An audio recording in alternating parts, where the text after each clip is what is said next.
Hello everyone, James Donaldson here with the Contemporary Gentleman, and great ways to support us are by buying our Spice series, link below. Of course, doing all the normal things you can do on the internet. As far as social media, we just have Instagram, so it's a great way to not only support us, but see what we have going on. I think that gets a little bit more action than our YouTube channel does for various reasons. So, on with the show.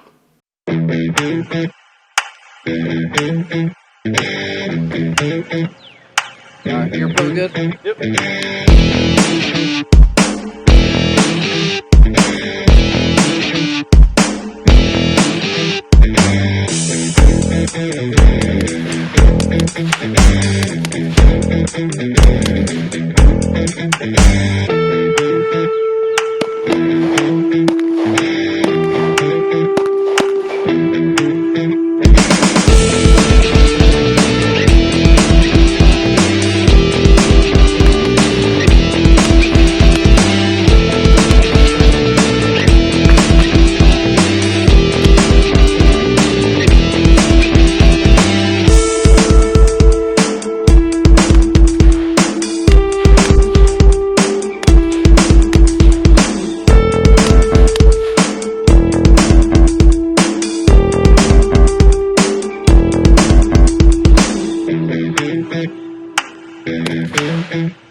So just to break it down, we're just going to be talking about helmets.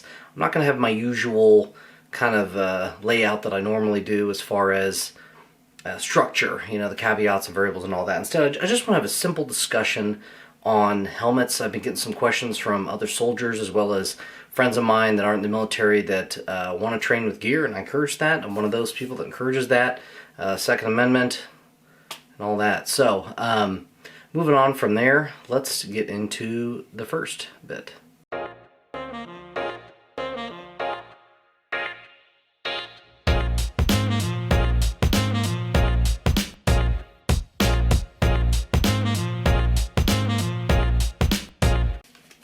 So the first bit I'll talk about is just the ACH/ECH. The ECH is better in terms of capabilities, but at the end of the day, they're both good.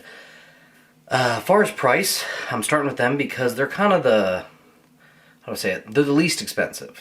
They're not cheap, but they're the least expensive. Pretty reasonable, anywhere from $250, $350, probably anywhere under $400. And they're going to come with bare bones. They may or may not come with a cover, which, let's be real, is about $20. I don't know if they'll come with straps or not, but honestly, I recommend the revision strap system, retention system, whatever you want to call it. This one is disgusting, but it's a fantastic system. So if you're, one thing I will mention, and I'll mention other gear videos, is if you're in the military and that's why you're buying this stuff, it is going to come down to unit SOPs or even higher than that SOPs. Active duty, some reserve units get away with more than active duty. At the end of the day, you know, a military company is a military company, and they're going to have their standards or not. It doesn't matter if they're active or reserve. So where I'm going with this is, while you may have to have an ECH or ACH, because that's what you're issued and that's what everyone's going to wear, you can probably get away with this retention system, which makes it very comfortable. It has the nice dial back here that allows you to, and I'll roll in pictures too, it allows you to adjust it. What I would usually do is keep it open, and then when I threw it on my head, tighten it up, good to go. Also, sometimes I could loosen it, like if I'm in a vehicle, and then tighten it back up if I was exiting to put knobs on or something like that. So, overall, very simple system. If you're not running night vision, you probably don't need to upgrade to one of these yet. So basically, if you start with bare bones, you can upgrade it over time as you see fit. There are more expensive, I don't want to use the term better, but more capable is what I should say, covers for your helmet. So again, this is a great place to start, especially if you're financially limited. You know, I've used the ECH in combat. It's great. At the end of the day, it's just your, you know, I guess we'll compare it to a Toyota Corolla, right? And that's what a lot of people like to compare a lot of stuff to. But at the end of the day, it's inexpensive, but it's very effective for what it's used for. And you do have the ability to upgrade parts of it to make it more comfortable. So, yeah, as far as that, we'll go to the next. So the next helmet I have here is the Hardhead Veteran. This was my first upgrade that I did as far as a helmet. Basically, I found out about them because overseas we had a person with a contractor company. He was an ex-sergeant, an ex-sergeant major of a Ranger battalion, and he was issued this for his contract job, and he was out there doing what we were doing. So if it was good enough for him, I figured it was good enough for me. And that's kind of been the case. Now, what's funny is I kind of got him into gear more than he already was, so it'll be interesting his thoughts on this video. But my initial thought when I ordered this and got it in the mail is the straps. I mean, there's just a lot to be desired. Now, I did order the less expensive of the two. I think it was $480 at the time. Now it's, I think, $500 something, the ATE2. But anyway, yeah, the strap's not a lot going on. Doesn't have the cool magnetic thing that the other one has, but it's also a couple hundred less. But I will say the pad system is really impressive. And I like that they give you two. So that has to be noted. Basically, what you need to consider is that sometimes products are less expensive, and there's a good reason or a bad reason. Sometimes it's because it's poorly made. So in this case, you'd be looking at the helmet itself. Well, as far as Hardhead Veterans is concerned, it is not poorly made. This is a good and well-made helmet.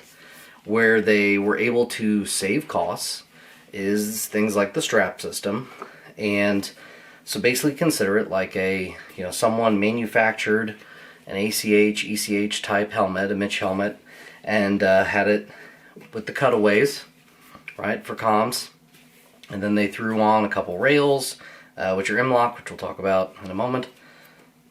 And of course put on a mount and all that. So if you were to upgrade an ACH, ECH, probably for around the cost of this, you could achieve this helmet. Granted, you don't have the cutaways, but I guess what I'm getting at is it makes sense why it's priced the way it is. So if you are looking at it and you're thinking, well, it seems kind of too good to be true as far as price.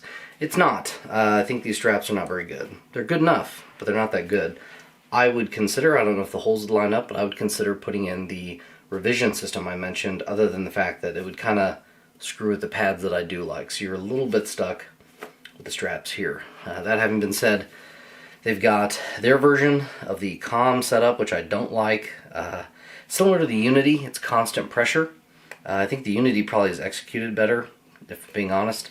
This is just, I feel like I'm going to break them whenever I would move them around. Also, don't let pictures fool you. You can mount it either on the, well, that's not good. You can mount it on the upper M-LOK or the lower. I saw pictures of both. Started with the upper, because most pictures had it on the upper. And then after use, I realized that I actually got better pressure closure on my ears by mounting it down a little bit. It's going to depend on your head. So, if you're wanting to upgrade from an ACH, ECH type helmet, I think this is a good one to go to. Again, these are all ballistic helmets that I'm talking about, not about bump. I don't know a ton about them, but I figure similar rules of thumb apply to the bumps. So overall, you probably can't go wrong with a Hardhead Veteran bump helmet if you're just looking to save money especially. But as far as ballistic, I say this is okay. I got friends that like to give me a hard time, talk about how it's made in China and all that. To my latest understanding, it is manufactured in Texas as far as I know. I could be wrong. Please fact check me. Some people say it's actually manufactured in Mexico. Again, those are friends busting my balls, so I have no idea if that's true or not. Again, do your research, but overall, this helmet has served me well, but I'm ready to move on. Finally, we have the Ops Core, and I have the Fast SF. So I was going for lightweight, and basically I wanted more capability. One thing I really wanted rails for is I wanted a light. I made it through an entire deployment in a vehicle about half the time, and it drove me crazy having to hang my headlamp on the red setting somewhere in the vehicle when we drive and swing all over. I just wanted a light on my helmet. I got one. Couldn't have this on deployment, so I was able to get away with some other gear, personal gear, but not the helmet. That said, the rails are fantastic for Ear Pro. So I am on and off ranges normally. As far as serving in the reserve, we have ranges and things.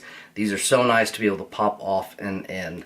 As far as the rails, I like the arc rail better than the M-LOK. M-LOK in general, I don't like. Whether it's on a rifle or a shotgun or helmet, I don't care for M-LOK whatsoever. I think I just don't like it. I have to go into it. But anyway, so the Princeton Tech, it gets a little close up here as far as the Ear Pro and the light, but it does work. I have 3M contacts. These are issued to me, so anyway, they are what they are. But back to kind of the Unity and the Hardhead Veteran comm mounting, constant pressure. I would go with the Unity, no matter what helmet you're going with, if you're not going to go with the 3M. The main difference is the Unity with the constant pressure is just going to be that. And you have to lift, swing up, and it'll pressure down. The 3M will pop in and out. And I'll demonstrate. So you got your Ear Pro like this. And now it's sealed. Well, I don't have adjusted right. So now pop it out. So Grantham also prefers this method. His thing is he can hear comms and let his ears passively cool listening to comms, and that is a good method. I am on comms sometimes, probably not as much as him. I really like it because in between shooting iterations, I don't even have to swing them up. I'm in the Midwest, so I'm at a place like Fort Riley most of the time for ranges, so demo, crew serve, M4, etc. So as a range safety, I can let a little air go past my ears, and then when the firing starts, good to go. And then firing stops, I can pop back out. So I really like the 3Ms. I like not M-LOK. So just from the rail standpoint, big fan. Now, getting into the inside and the pads. When I got this helmet in the mail, I had a dissimilar experience from when I got the Hardhead Veteran one. Hardhead Veteran came in the mail, I saw it, was kind of like, oh, that's the strap, like, okay. So when I looked at the inside the ops core, of course all rolling pictures, I was impressed the other way. I was like, wow, I really understand why there's such a price difference between these two helmets. Obviously, it comes into the make of the helmet itself as far as having equal to, if not better, capabilities as far as ballistic protection, but also attention detail, your Velcro's different, cut different, little things that are going to cost more money are going into this. Not to mention the whole pad system. You've got, I mean, it's like any other helmet I've ever owned before, which again, it should be, but you've got styrofoam in there, you've got the pads which can be switched out, you've got this back system which can be switched out, so you can run it two different ways for support on your back. The knob, similar to the revision thing, so basically came with it, which is about a $100 upgrade, plus tax, plus shipping in most cases. And I think it's $120 last I checked. So anyway, you got a lot of good stuff going on with this helmet. So some people, they question if it's worth it, or they compare it to like a Team Windy and all that kind of stuff. I have not had direct experience with a Team Windy. I have a friend that had one, and he ended up selling it because anyway, but one thing I didn't like about the Team Windy is it has the M-LOK on there, which is a pain in the ass. I hate M-LOK for a lot of reasons. Part of which I'm old. Yeah. I don't know what to tell you, I'm old. I don't like M-LOK. So again, the big thing was you're dealing with a better helmet as far as the shell itself, and then all the items are awesome. The rail is awesome.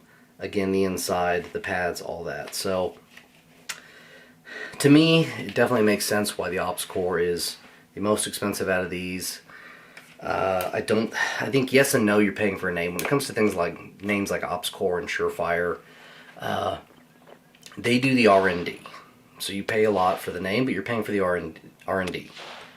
And then when they release stuff, and patents expire, they don't patent it all, or someone gets around a patent, people can copy it. So they're kind of making a helmet or making a light or making a suppressor without understanding why they're designing it the way they are. And then if they make a change, they might not understand fully how that change will impact their design.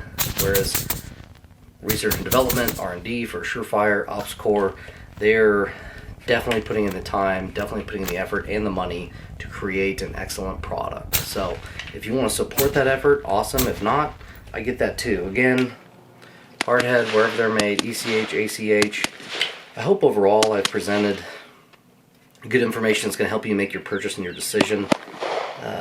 Again, ACH, ECH, great places to start as far as less expensive and just getting into it. Also, if you think about upgrading, that's not a ton of money you're putting into it. So if you upgrade, for instance, I'll sell the hardhead veteran helmet, but you know, if I started an ECH, ACH and upgraded from there, I'd probably keep it around. You never know if you might need another helmet. If you get in night vision, you let your friend borrow something, could be a good thing to have. If you want to dive right into hardhead veteran, I think it's a good deal. Granted, I haven't been shot in the head wearing that helmet. I haven't been in a wreck. I haven't really done anything super hard use. Again, getting to the OpsCore, same thing goes, but I can tell you that my most recent exercise for 2 weeks, I wore this helmet a lot, and oftentimes I kind of would forget to take it off or just wouldn't bother taking it off because it was easier to hold it on my head than carry it. That's how much more comfortable it was. And I would say the hardhead veteran helmet is also way more comfortable just from the pads than an ACH, ECH, even with the revision system in it. So definitely something to consider. Also, this hugs my head so well that I'll not strap it most of the time. I'm surprised I was never called out in 2 weeks. And sometimes I would even put the ear pro on with it not strapped, and then I'd start moving or something, and I'd think, oh shoot, I should probably strap it, because with a lot of movement, it is loose. But standing around, walking around a range, doing convoy ops inside vehicles, strap was off, helmet stayed on my head, no problem. I'm sure some high-ranking NCO is going to get in the comments and call me John Wayne or whatever they want to do, and you know what? I like that. So to bring it all to a close, this has been James Donson with the Contemporary Gentleman. I hope you learned something and gained some knowledge from this, especially in terms of making a purchase or a decision. And until next time, keep your composure.